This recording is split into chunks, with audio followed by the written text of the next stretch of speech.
حضرت برا بن عازب رضی اللہ تعالیٰ عنہ سے روایت ہے، نبی صلی اللہ علیہ وآلہ وسلم نے ایک آدمی سے فرمایا جب تو سونے لگے، یا فرمایا جب تو اپنے بستر پر جائے تو کہہ اللہم اسلمت وجہی الیک والجأت ظہری الیک وفوضت امری الیک رغبتا ورہبتا الیک لا ملجا ولا منجا منک الا الیک آمنت بکتابک الذی انزلت ونبیک الذی ارسلت۔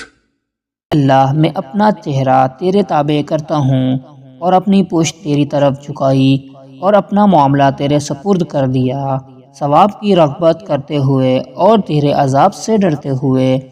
تیری بارگاہ کے سوا کوئی ٹھکانہ اور جائے پناہ نہیں۔ میں تیری اس کتاب پر ایمان لایا جو تو نے نازل کی، اور تیرے اس نبی پر ایمان لایا جسے تو نے بھیجا۔ پھر اگر تو اس رات میں فوت ہو گیا تو تیری موت عافیت دین اسلام پر ہوگی، اور اگر تجھے خیریت سے صبح ہو گئی تو تیری یہ صبح اس حال میں ہوگی کہ تو بہت بھلائی حاصل کر چکا ہوگا۔ سنن ابن ماجہ حدیث نمبر 3876۔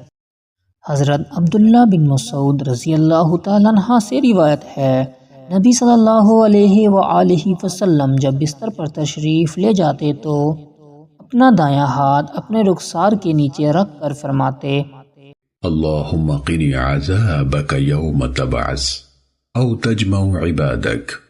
اے اللہ مجھے اس دن اپنے عذاب سے محفوظ رکھنا جس دن تو اپنے بندوں کو اکٹھا کرے گا یا اپنے بندوں کو جمع کرے گا۔ سنن ابن ماجہ حدیث نمبر 3877۔ حضرت عبیدہ بن صمت رضی اللہ تعالیٰ عنہ سے روایت ہے، رسول اللہ صلی اللہ علیہ وآلہ وسلم نے فرمایا، جس شخص کی رات کو آنکھ کھل گئی اور اس نے جاگ کر یوں کہا لا الہ الا اللہ وحدہ لا شریک لہ لہ الملک ولہ الحمد وہو علی کل شیء قدیر سبحان اللہ والحمد للہ ولا الہ الا اللہ واللہ اکبر ولا حول ولا قوة الا باللہ العلی العظیم۔ اکیلے اللہ کے سوا کوئی معبود نہیں، اس کا کوئی شریک نہیں، بادشاہی اسی کی ہے اور اسی کے لیے سب تعریف ہے، اور وہ ہر چیز پر کامل قدرت رکھتا ہے۔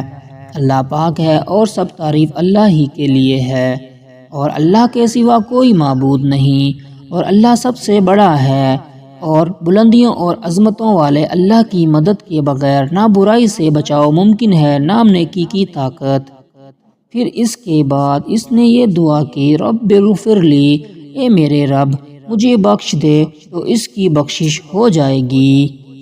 راوی حدیث ولید بن مسلم بیان کرتے ہیں کہ یا آپ صلی اللہ علیہ وآلہ وسلم نے یوں فرمایا، پھر دعا کرتا ہے تو اس کی دعا قبول ہو جائے گی، اگر اٹھ کر وضو کرتا ہے پھر نماز پڑھتا ہے تو اس کی نماز قبول ہوتی ہے۔